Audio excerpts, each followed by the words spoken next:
Capacitor o condensador con corriente alterna.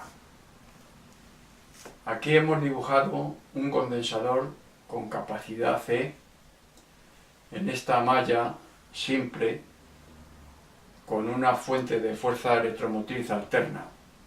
Indicamos aquí la intensidad instantánea en sentido positivo. Entre los puntos A y B definimos la diferencia de potencial V sub C de T,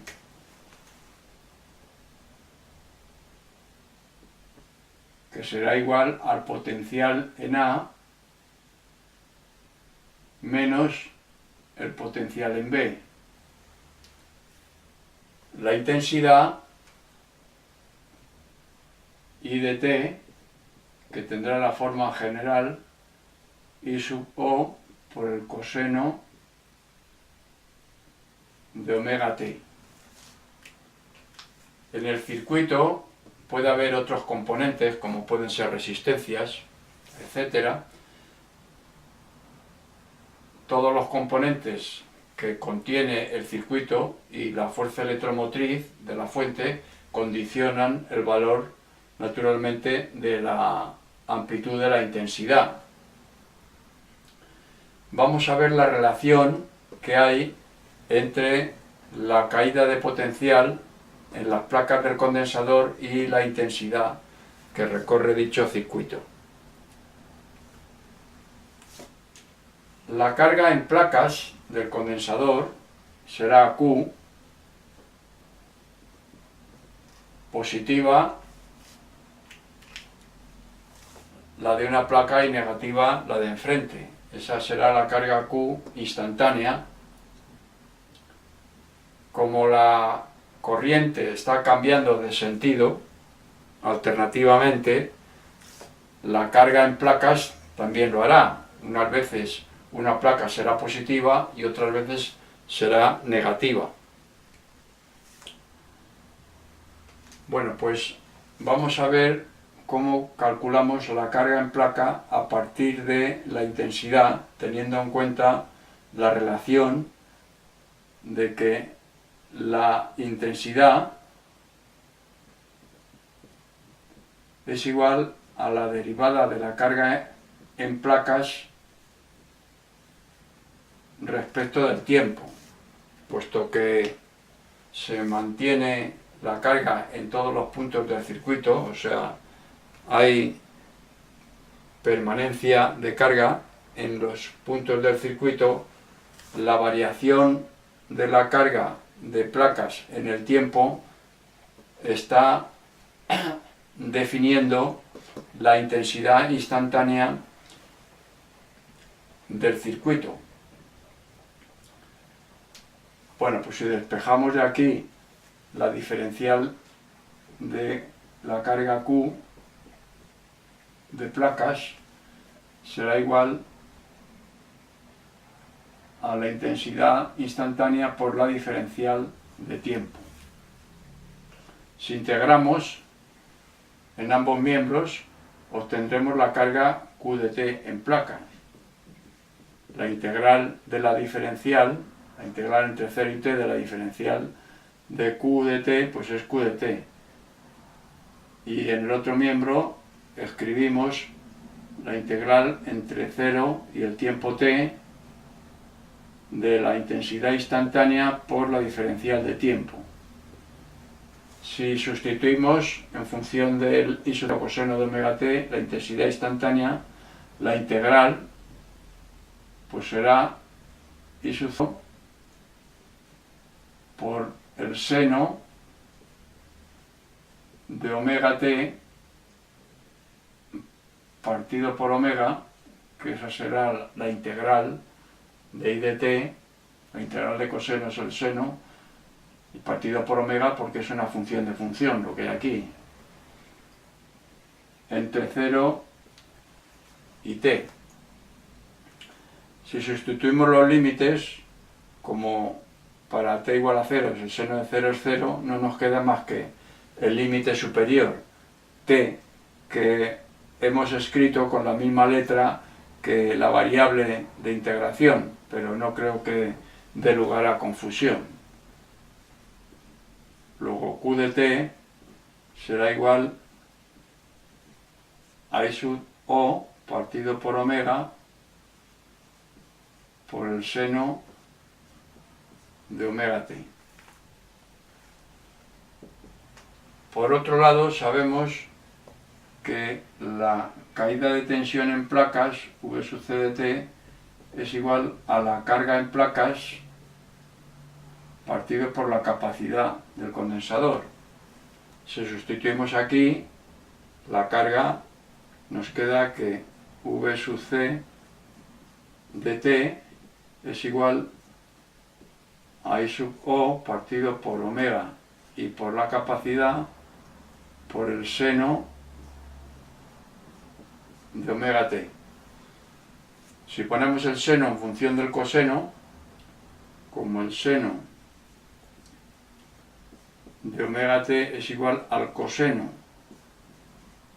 de omega t menos 90 grados sexagesimales, si sustituimos aquí, y también vamos a hacer otra sustitución, vamos a llamar a I sub O partido por omega y por C V sub C O. Nos queda que la tensión en placas V sub C de t es igual a V sub C O por el coseno de omega t menos 90 grados. V sub C O será pues la amplitud de V sub C, o valor máximo de la tensión en placas. Y aquí tenemos un ángulo de menos 90 grados, que es un ángulo de desfase con el ángulo omega t de la intensidad. Llamaremos ángulo phi o ángulo de fase a este ángulo. Bueno, pues entonces, si representamos los dos fasores, los de la intensidad aquí en azul, de la tensión entre placas aquí en rojo, el de tensión en placas está girado 90 grados hacia atrás respecto del ángulo de I sub O, que es el ángulo omega t. El de V sub C O es ángulo omega t menos 90 grados. Con estos fasores, tal como están representados aquí, girando los dos a la velocidad omega, se obtienen las curvas de intensidad instantánea y de tensión en placas instantánea.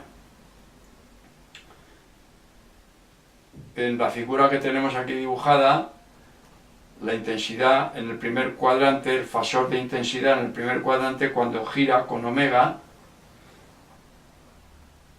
la intensidad instantánea, que es la proyección ortogonal sobre el eje de las X, se va reduciendo a medida que va girando, va siendo menor, mientras que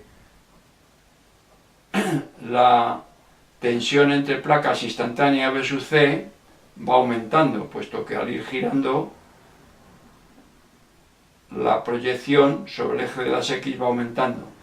Las dos son positivas en la posición en la que tenemos los dos fasores. Sigue girando, cuando I sub O está en la vertical, la intensidad se anula y V sub CO pasa a la posición del eje de las X. Entonces obtenemos el máximo de V sub C. Cuando la intensidad se anula, tenemos el máximo de V sub C. Si seguimos, la proyección de I sub O pasa a ser negativa, o sea, la intensidad instantánea, la proyección sobre el eje de las X pasa a ser negativa, va aumentando a medida que gira, mientras que V sub CO, que estaba en esta posición cuando I sub O estaba en la vertical, que era máximo, ahora empieza a decrecer su proyección, pero sigue siendo positiva. La proyección sigue siendo positiva. Y cuando I sub O alcanza su valor en la posición alcanza la posición del eje de las X, alcanzamos el máximo negativo de la intensidad, y V sub CO alcanza la posición vertical, y entonces se anula la tensión instantánea, la proyección, al estar V sub CO en la vertical, la proyección sobre el eje de las X es cero.